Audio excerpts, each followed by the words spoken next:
รได้เมทัลที่ดีใจนะไปฝากให้มือโคตรฝากเลยเรื่องอะไรในมือ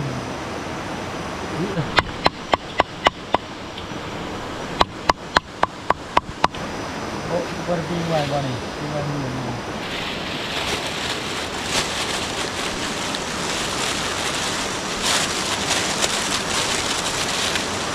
คนอื่นก็เฮ็ดเป็นอยู่แต่บ่งามเท่าบ่ดนเฮ็ดก็เลยปะให้เราเฮ็ดซะผมมักอะไรคำนี้ ได้6อันแล้วนี่เรียบร้อยแล้วนี่เต็มคักเลยกล้องแบบเต็ม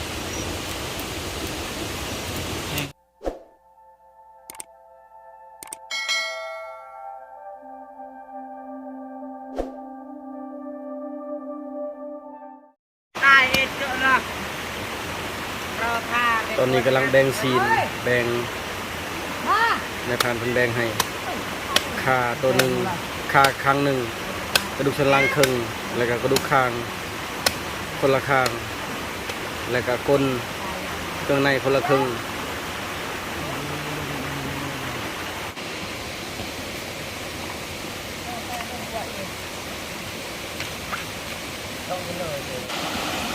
ทางนี้น้องชายกำลังครัวใส่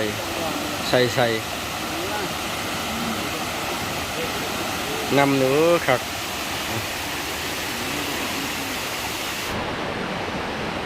สบายดีพี่น้องสบายดีเป็นอีพีตอนครัวตอนนี้ก็คือทางน้องชายทำคนกำลังที่กลับบ้านคนก็ได้ให้หอยมีผ่าทางหนึ่งดูทางหนึ่งดูทางล่างทางหนึ่งขอบใจละลายน้องชายเด้อสิกลับแล้วบ่นี่เดินทางปลอดภัยเด้อบ่นี่อันผู้น้อยเนี่ยไปยังนอนบ่ต้องเก็บของเพื่อส่งกับช่องสั้นผู้ไทยนะพี่น้องพายางพร้อมยันฝนตกตอนนี้ก็เตรียมเครื่องก็เตรียมของนะทางนั้นบริเวณกำลังแบ่งปันใส่พอดีแบตเบิร์ดที่ในบริษัทต่อเลยเฮ็ดนั่นเฮ็ดนี่นะฮักกะซาได้ 60%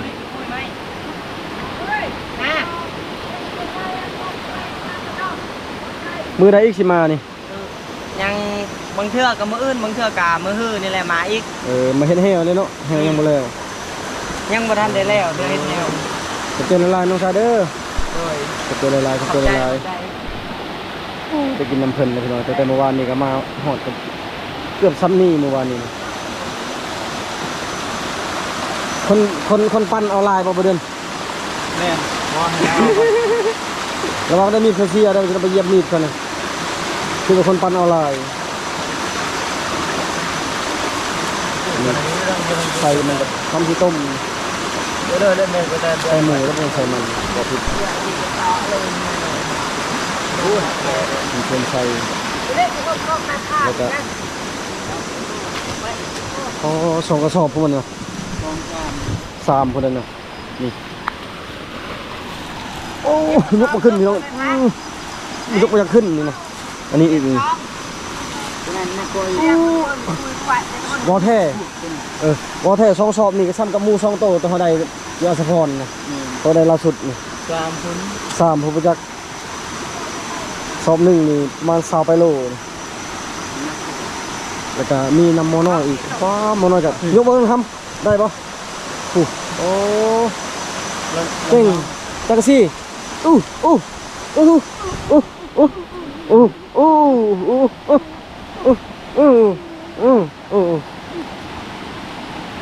เดี๋ยวเก่งอะไรนะซ้ำกับมพิมพ์แล้วเรื่องมพิมพ์เป็นอายนิดนึงมพิมพ์ก็สิเข้า10 ปีแล้วอันนี้ชิ้นส่วนที่เพิ่นแบ่งเฮาเดี๋ยวเฮาก็ครัวจังได๋นี่แจ๊ดล้วนในปีมันก็เลยเบิ้ลซาวหรูเบิ้ลนะฮะ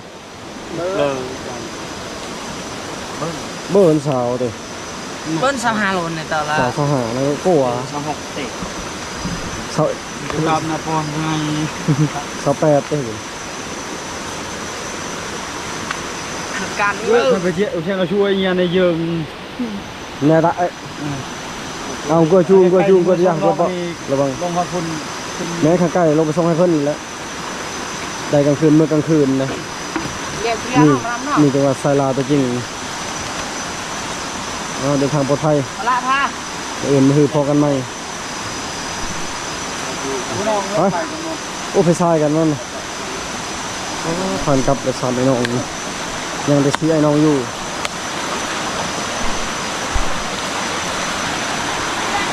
ที่ละปลา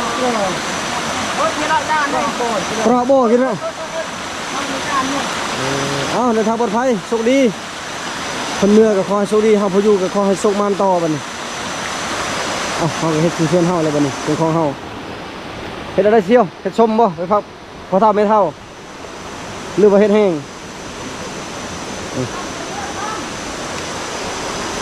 ผ่านกับโอ้ตัวนี้ฮอดพุ่นกันได้บ่ประมาณ2 ชั่วโมงบ่ต่ำเลยบ่ฮอดบ่โมงปลาย นักเต้นนัก นักโมน้อยนะทางลงบ่ได้บ่มื่นใดมันมีนำไหลชุดทางเลยทางนี้นะบ่เป็นทางเข้าขึ้นเลยทางค่อยไปหากินเช้านี่ทางเขาลงบ่แม่นทางเขาขึ้นมานะอันนั้นจุไอ้เคยพุ่นอยู่พุ่นนั่น6 คนอีกทีมงานหนึงอยู่พุ่นอยู่บนถ้ำเตี้ยนะ เขาขมือทางนี้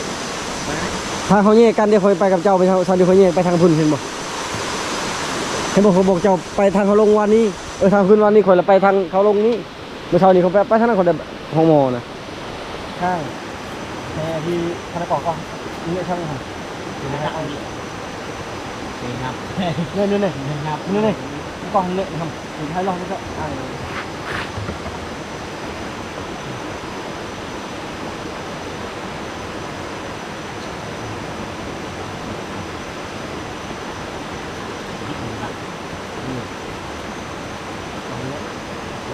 แล้วตอนนี้นำไปทำดีเลย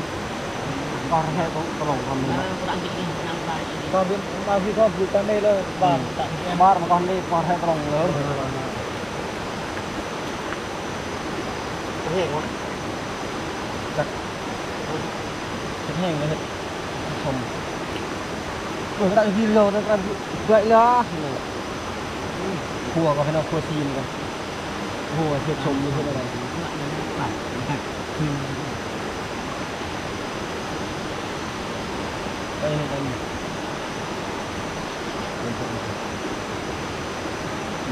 ทำ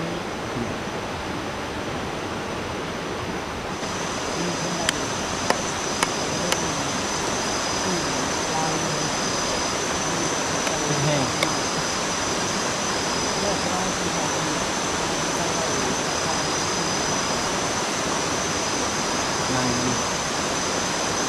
เชื่อหมดเนี่ยไปดูถึงจังหวะลึก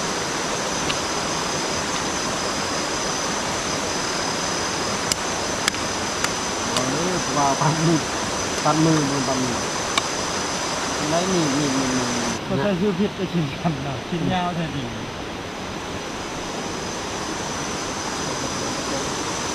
เราเห็นเขาจะยืมโยนไปเลยอ่ะterus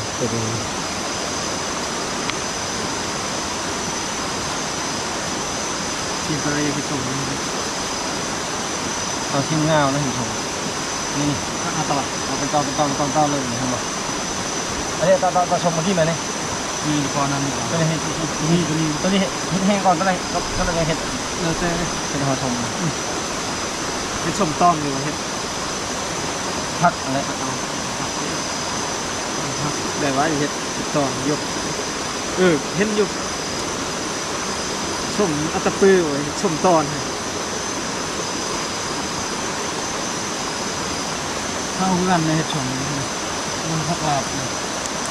ซอยแหลกๆมันก็แล้วเลย ที่จริงยังมาแต่เมื่อนั้นแหละแต่ว่าโบเฮียวไม่ได้ลงน้ำจุเพิ่นปะจุเพิ่นลงไตผิดพลาดทางเทคนิคใหญ่เลยตอนนั้น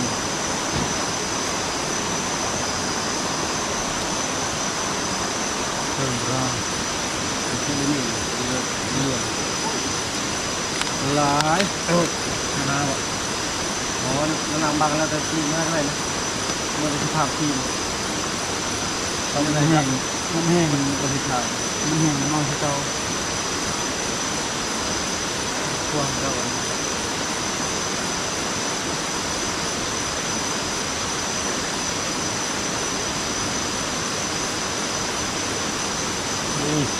được thò rồi cái trang ดีดีไอ้ตบนก็ là rồi cái trang trang như nào tạ tạ này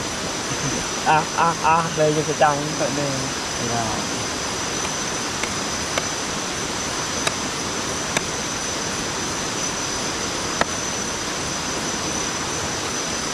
mà vừa đơn chip về leo rồi đây đây vừa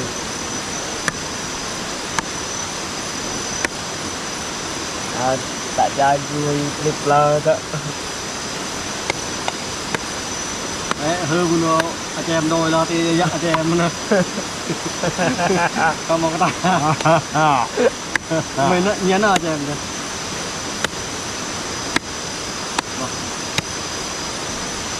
nào cho em nhia là bị tan dạ cái gì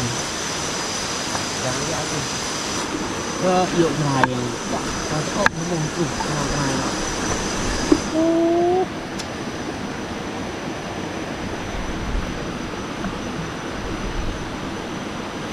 ใครได้เมทัลที่ดีใจนะไปฝากให้มือ อยากพากอยู่ให้ไม่เท่าแต่ไม่เท่าบ่ยอมขะดองให้นี่ ว่าลูก ตายแล้วไม่เท่านี่บ่รู้ขะดองให้ลูกเคยนี่ เงินมาพอแห้งเลยเนาะ แน่ คำอีกโอ้โห เงินค บ่คำบุรุษคำได้เรียกว่าสี่ปลายแล้วจ้ะ ำ4 2ปลายเอาไม่เท่าก็ได้พอเท่ากันยังอยู่ เอาฮอตเมียเท่าเลยพันบุรุษขนาด แต่เอาไม่เท่าเลย แต่งกับเมียเท่าเลยถ้าเป็นข่อยเพชรเมียเท่าก็แล้วเนาะ ตายบ่ แต่ เป็น เอาลูกใหญ่ๆนู่นนอนยังคันเดียวเอาลูกมีคันเดียวเอาเมียมันลูกใหญ่ เอาสมมุติว่าพอเท่ายังครับพอเท่าสิให้ใช่บ่ คอยจอบลอยแล้ว ตายแล้ว เพื่อสิหอดเอาเมียเลยเนาะคำมันขึ้น เชียวห้า บ่มันนั่นน่ะดอกช่วงนั้นน่ะเงินเดือนพนักงานก็สิหลายกว่าเก่าติ มือตัวเก่ามือก็เราไทย สวัสดีครับถ้าพังเบิ่งเข้าไปสิเพิ่มขึ้นเองสิเพิ่มเท่าไหร่ ยำไทยก็มันจะเผาแล้ว 3เทื่อเพิ่มเลยเด้ อืม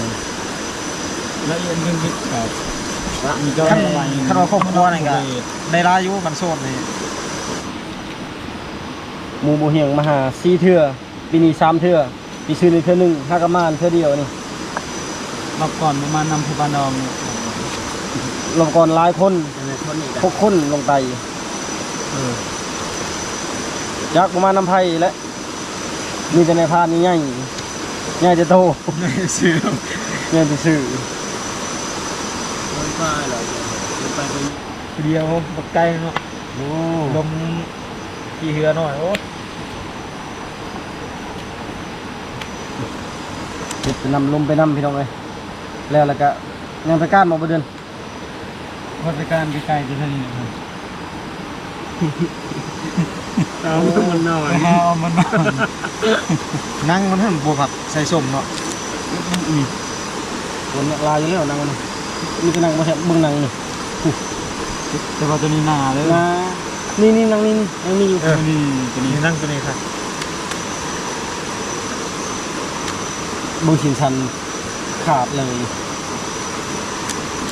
ยาวในไร มาไป มึงไรนะมึงมันจ้าบอกมึงเฮ้ยตัดเลยเรื่องอะไรมึงมึง có những cái đi ว่า là มึงเลยไรก็อะไรก่อนจะมา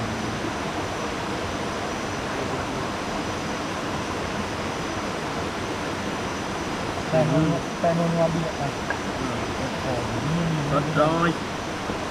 ด้านอยู่ด้านอยู่ความที่นู่นใช่ไหมkarena lah saya barang kamu tadi barang cok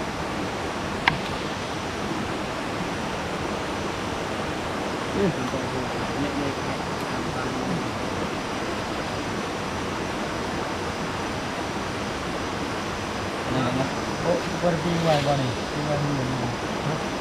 กันบ่แห้งนี่เราเรามีมากินอยู่ปุ๊บแรง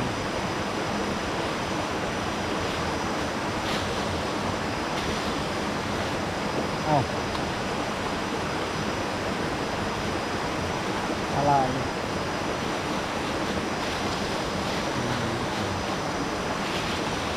merek ikan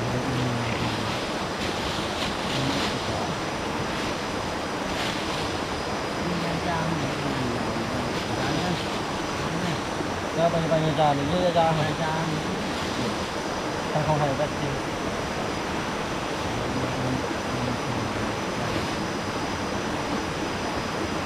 quan vẫn nhiều jam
ตัวนี้ตัวสีเห็ดอัน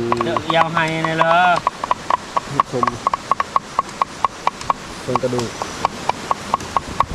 ถูกซีนกับหนังเห็ดทรงอย่างมีห่อชมกับลมควันพอดีว่าเฮียไปตัดไม้มาตัดไม้ระลำทำเรื่องการต่อไม้ปราบ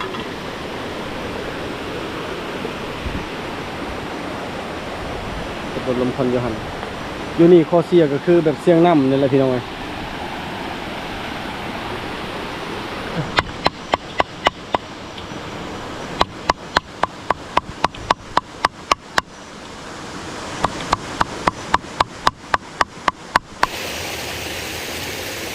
ตอนนี้พอดีทางนั้นก็กำลังซอยนั่งเพราะว่าพักซีนเรียบร้อยเลยซอยนั่งอันนี้ก็คือจัดการนี่แหละเฮ็ดห่างบนตากซีนยางซีนลมควัน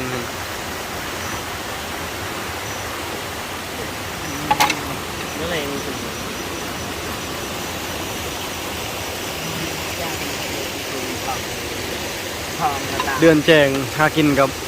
เว็บได้กลางคืนนี่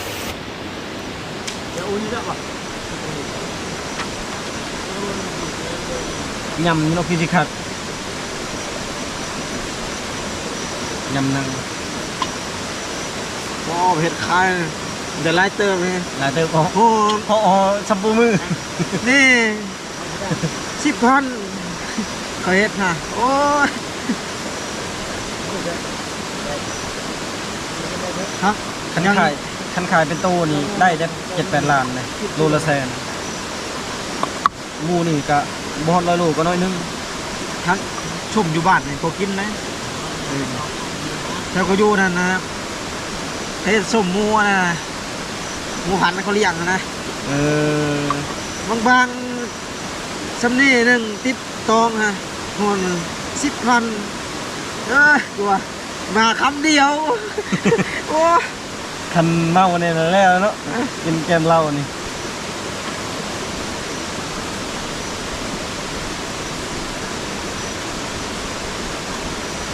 ไปกินไปส่งปลาส่งปลามา กระโดดบ่ กินแล้วปลาหนึ่งนะเอาปลาหนึ่งปลายินเดือดกับปลาตองกุ้งผสมปลาตองเสร็จเลย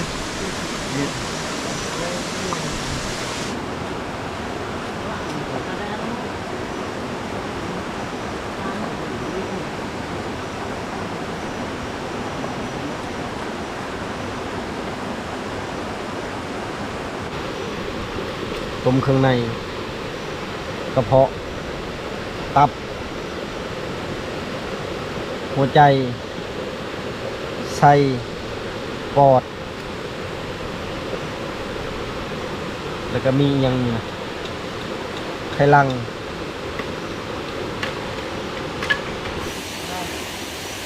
เป็นในบ่เดือนละสารนี่แต่ละเทื่อมีแต่ลาวและสารนี่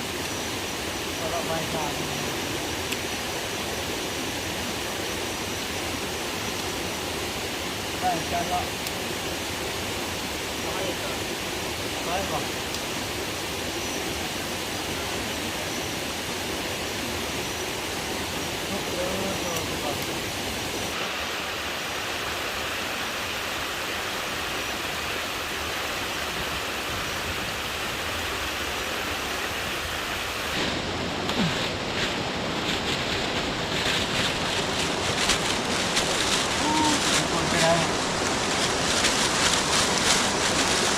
คนยากที่ได้เท่านี้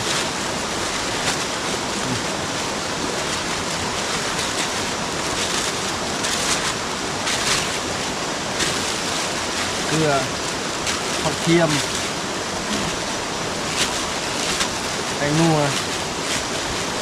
กับขนอ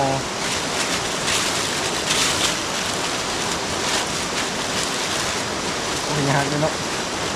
ของนอง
จักถั่วจักบัวทั่ว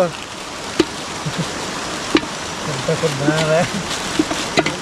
เดี๋ยวเค็มกับจ้างมาเจอกันแล้ววันนี้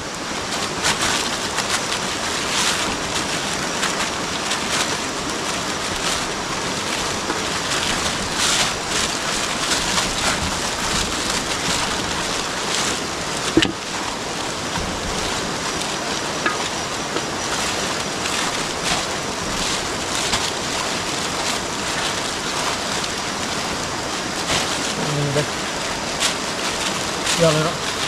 แม่นมาเลยหนังซอยก็ได้เชียวซอยก็ได้หนังนะซอยเครื่องเด่นนั่นโอ้ยาแล้ววันนี้คนลายเทือเลยเทือบัวทั่วก็เทือเรือบัวทั่วนี่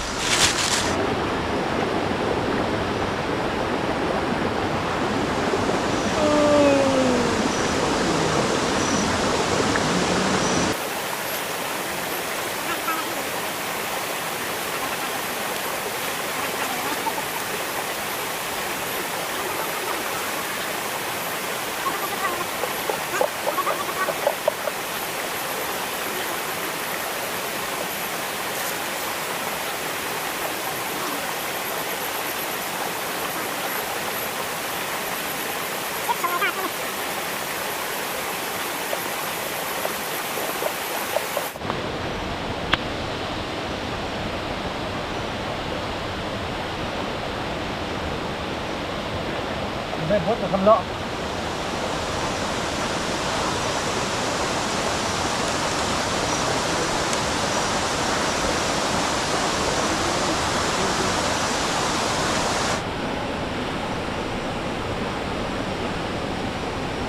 ลมควัน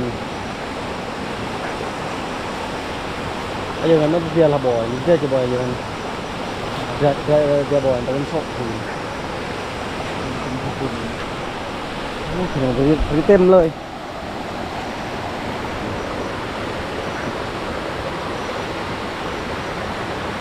จัดอีกเดือนเสาร์นี่พอดีเลย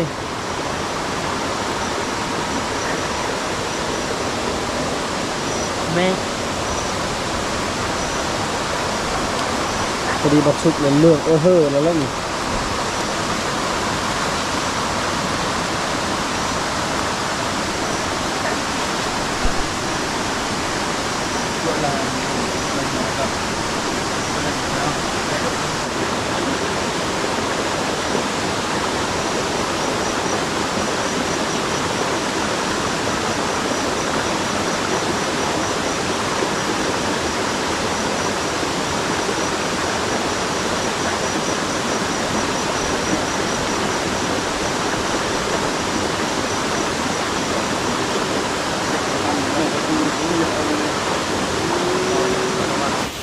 เรียบร้อยแล้วนี่เต็มคักเลยกล้องแบบเต็มคักเลยนะใส่แบบแน่นๆจนแบบควันบ่ได้ควันขึ้นบ่ได้นี่เบิ่งซีนงามๆนี่ซีนขาซีนชันซีนก้นมันซ้ำสิกินซ้ำกับหมูตัวหนึ่งโตประมาณ40 โล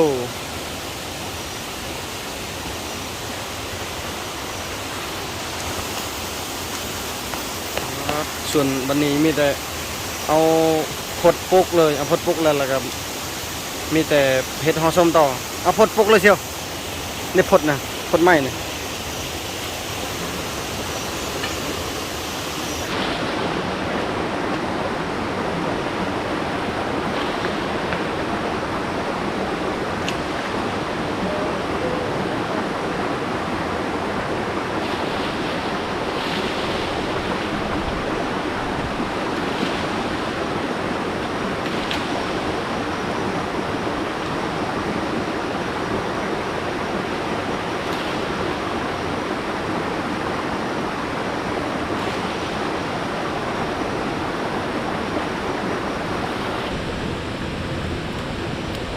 เล็งเอาเลยนี่นะ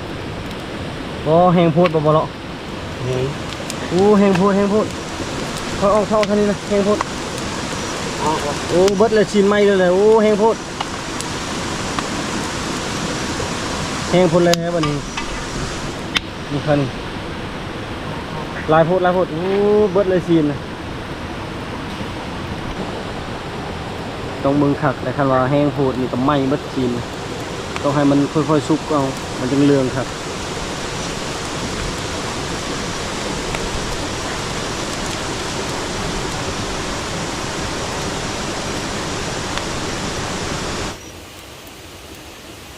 แห้งๆจัง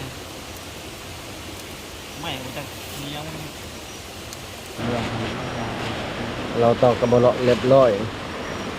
ตอนนี้ใบกล้วยปลากับได้เรียบร้อยพอดีเซียวเรากำลังปรุง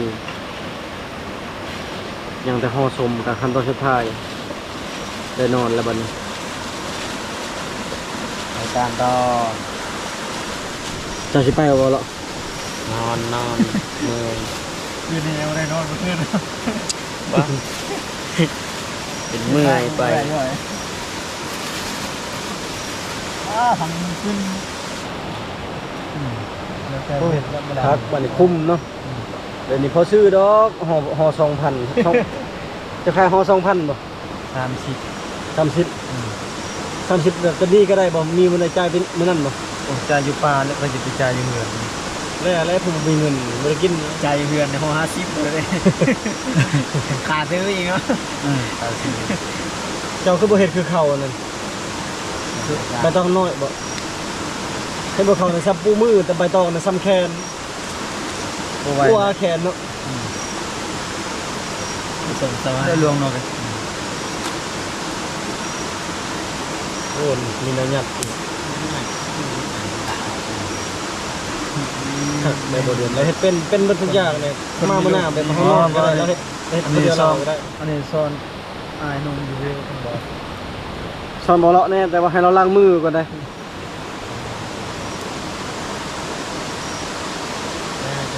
เฮ็ดคักๆเด้อบ่ให้อันแมงวันตอมเด้อ โอ้ชรุ่ม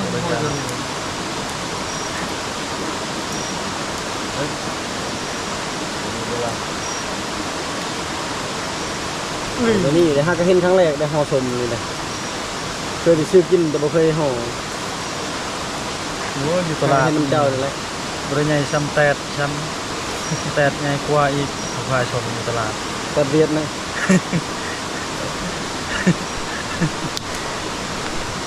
คันขายเป็นลานมาจากบัดนี้นี่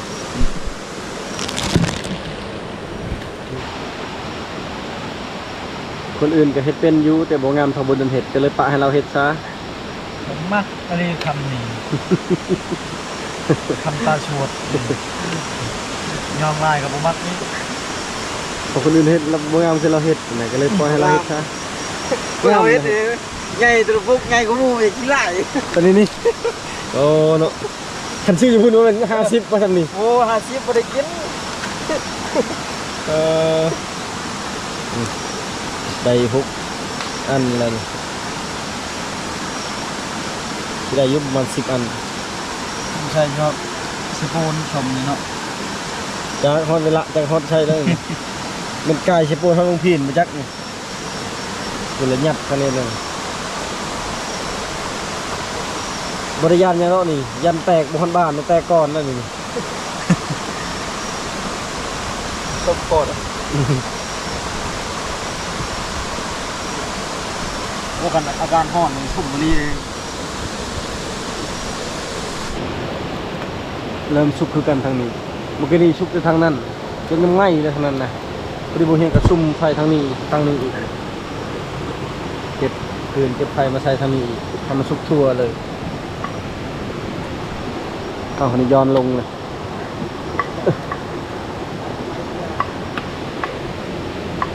โอ้พี่น้องเอ้ยตากทรงไว้นี่ไปตกใส่เตาไฟ1 2 3 4เบิดเลยส่งออกมาตัวเดียวปะนี่สิได้ส่งซื้อข้าวปลาส่งส่งเทื่อตายนมมันพัดใส่เลยโอ้โหเห็นตากไว้วงนี้นี่กินกระเพาะเนี่ยมันติ้วตกใส่นี่เลยนี่พอท่านเห็นตัวนี้ซีนเขาก็ชุบเรียบร้อยแล้วก็ห่อสมเขาก็ห่อเรียบร้อยแล้วนี่เตรียมมันอยู่บนนอนเลยแต่ละคนพวกพนักงานนอนเลยชุบคักเลยดูนี่โบเฮงกะเอาไฟมานี่เบิ้งตลอดเลยมันชุบกระปะแล้วบ้านี่นี่จะให้ไฟมันดับลงแล้วก็จึงปีนอีกครั้งหนึ่งเดือนแจ้งไม่ได้ไปการเลยแจ้งคักอะไรโอ้โหแต่คำพี่น้องมันดึกดื่นแล้วตอนนี้กับประมาณ12 โมงนอนพักผ่อนก่อนกันหูเมื่อประมาณ4 โมงแล้วโบเฮงขี่ลุกไปกลาง3-4 โมงแล้วทางนี้ทางบันไดมันกามานเที่ยวๆครับเป็นทางห้องนี้ถึงงานถึงงานอื่นได้แต่ว่าคือเวลาเข้าป่านี่เขาได้กับแสดงการเล่นนี่คือตอนนั้นเนี่ยเขาไปนอนใครชื่อได้3 ปีก่อนมีบ่อผ้ามีอ่าวมีในบ้านมาทำไงผมก็เรียนมีคนได้เลยทุกคนอยู่แคมป์เซ่คุณแต่เฉพาะจังเอาไปให้คันเวลาเห็นแขกคนมาผ่านไปผ่านมาเขาก็ต้องแดงให้แดงลายมันขึ้นกับแต่ละคนนี่แหละคนเราซีนไปปลามาหรือว่าทำความดีได้ดีทำความชั่วได้ชั่วนะเวลาเขาช่วยให้เพิ่นเอามาให้เขาที่มาว่านี่คือเขาน้ำเพิ่นแต่มื้อนี้บุญให้อะไรก็6 โมงเพิ่นนี่ก็มาเฮาแบบนี้เพิ่นต้องบูป้าเพิ่นก็ได้ให้เฮาทางที่เพิ่นได้คันเพิ่นมาบอกอะไรก็แล้วแต่เพิ่นก็แบบว่ายังมีใจยังมีความดีต่อเฮาอยู่พี่น้องอะไรที่นี่ก็บ่ระยะห่างโพดก็ก่อนจะมาเพียงจะมีก่อนอื่นขอบใจพี่น้องทุกคนที่เป็นกำลังใจแล้วก็ขอบใจ FC ที่คอยซัพพอร์ตคอยสนับสนุนโดยการกดไลค์และก็กดแชร์ให้เฮามีรายได้ต่อยอด ในการเฮ็ดคลิปและนำเสนอในต่อไปแล้วทีนี้ก็ต้องหนักใจได้